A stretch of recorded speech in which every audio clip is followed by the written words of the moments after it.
Hello dear friends, welcome to study with Sumit. आज का हमारा टॉपिक है बौद्ध धर्म एवं उत्तर प्रदेश या फिर उत्तर प्रदेश का बौद्ध धर्म में महत्व। इससे प्रीवियस वीडियो में हमने उत्तर प्रदेश के प्रमुख गणराज्यों के बारे में पढ़ा था। तो आइए इसे स्टार्ट करते हैं। बौद्ध धर्म के प्रचार प्रसार में उत्तर प्रदेश का विशिष्ट स्थान है, जिसे निम्न बिंदुओं के द्वारा स्पष्ट किया जा सकता है। ये वो बिंदु पढ़ते हैं।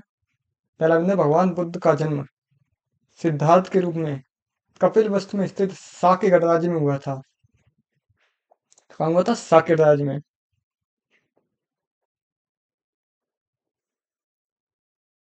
दूसरा पॉइंट है, बोध गया में ज्ञान प्राप्ति के पश्चात सिद्धार्थ से बने तथागत ने अपना पहला उपदेश 5 ब्राह्मण भिक्षुओं को सारनाथ में दिया। इसे बौद्ध परंपरा में धर्म चक्र प्रवर्तन कहा जाता है।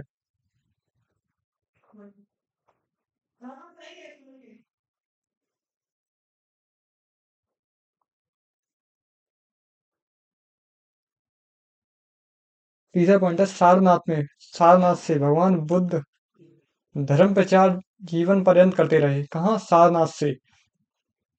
और सबसे ज्यादा समय तक प्रचार बुद्ध ने श्रावस्ती में किया। कहाँ किया? श्रावस्ती में, जो कौशल की राजधानी थी।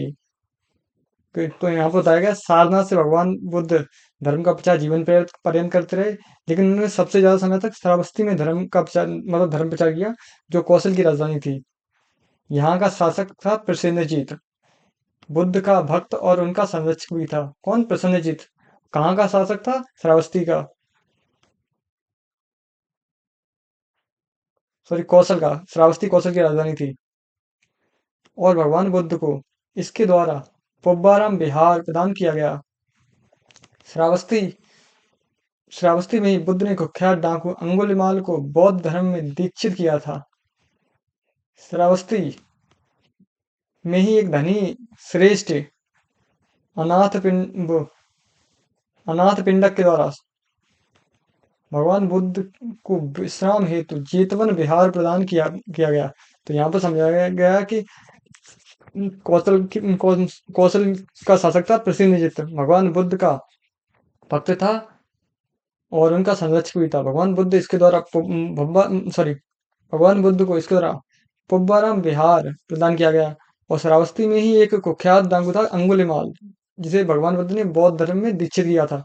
श्रावस्ती में एक धनी श्रेष्ठ भी था, अनाकपिंडक, जिसके द्वारा भगवान बुद्ध को विश्राम हेतु जेतवन विहार प्रदान किया गया था। आइए आगे पढ़ते हैं। वत्स नरेश उदयन भी भगवान बुद्ध का अनुयायी था और यहीं का प्रसिद्ध श्रेष्ठ घोषित के द्वारा भगवान बुद्ध को विश्राम हेतु घोषताराम विहार प्रदान किया गया। लगभग 80 वर्षों तक बौद्ध धर्म का प्रचार प्रसार करते भगवान बुद्ध का महापरिनिर्वाण कुशीनारा गणराज्य में हुआ। ये जो एक मल्ल गणराज्य था, मतलब भगवान बुद्ध ने अपना शरीर कहाँ बताया? कुशीनारा गणराज्य में। जो कौन सा गणराज्य था? मल्ल गणराज्य था। भगवान बुद्ध के महापरिनिर्वाण के बाद उनके शरीर के अवशेषों को 8 भागों में बांटा गया, जिन पर उनके अनुयायियों ने बुद्ध की स्मृति में स्तूपों का निर्माण करवाया, जिनमें से कुछ स्तूप उत्तर प्रदेश में भी बनवाए गए। 2 मल्लों के द्वारा, एक पावा में और दूसरा कुशीनारा में। एक साके के द्वारा श्रावस्ती में, श्रावस्ती जिसका वर्तमान में सहेत महेत। एक रामग्राम कोली द्वारा, एक पिपलिवन के मोरी द्वारा। तो ये हमारा टॉपिक यहीं पे समाप्त होता है। मिलते हैं अगले वीडियो में, तब तक के लिए धन्यवाद।